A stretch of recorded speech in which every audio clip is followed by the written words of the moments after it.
Consider the circuit shown in the figure below that consists of resistors R1 to R3, which have the following resistances, and batteries, which have the following EMFs, and the polarities of the batteries are shown.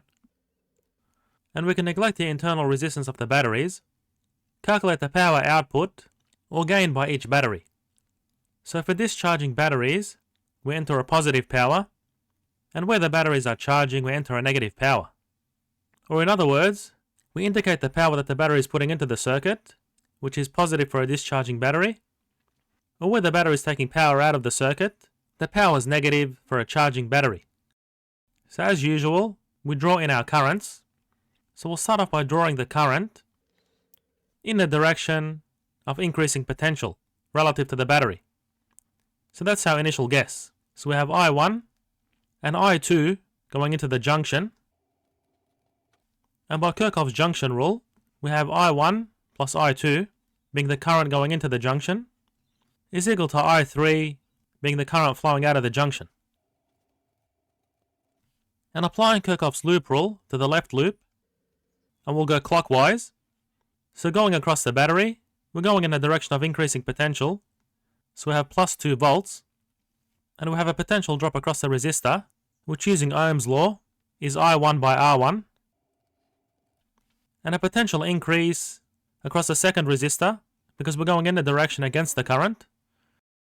So our plus I2 by R2, which is 2I2, and across this battery, we're going in the direction of decreasing potential.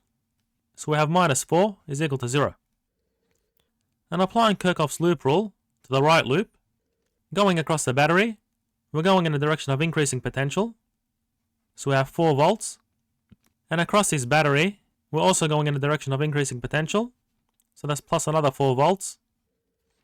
And across this resistor, we're going in the direction of the current, and there's a potential drop across the resistor. So that's I2 by R2. And then across this resistor, we have a potential drop, so that will be minus I3 by R3. And that's equal to 0.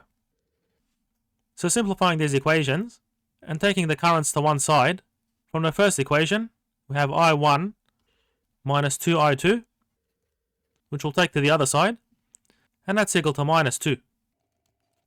And from the second equation, we can take the currents to the other side, so we have 2I2 plus I3 is equal to 8.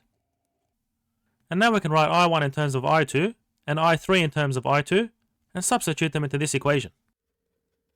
So what we get is minus 2 plus 2I2 plus I2 on the left, and on the right hand side we have 8 minus 2I2. So let's make a bit of room. So what we get is 5I2 on the left hand side is equal to 10. So I2 is equal to 2 amps.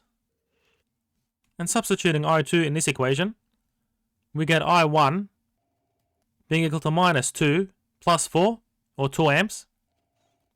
And substituting I2 into this equation, we get I3 is 8 minus 4, or 4 amps.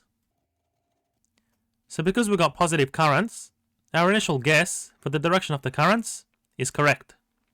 So given current 1 flows in a direction of increasing potential of the battery, battery 1 is discharging, and the power that the battery is putting into the circuit is I1 by the EMF of the battery. So that will be 2 amps by 2 volts, or 4 watts. And similarly, the current is flowing in a direction of increasing potential, so the power that the battery is putting into the circuit is I2, which is 2 amps, by the EMF of the second battery. So we have 2 by 4, or 8 watts. And similarly, the current is flowing in a direction of increasing potential for this third battery. So this battery is also discharging, or putting power into the circuit, which is I3 being 4 amps, by the EMF of the third battery, being 4 volts, which gives 16 watts.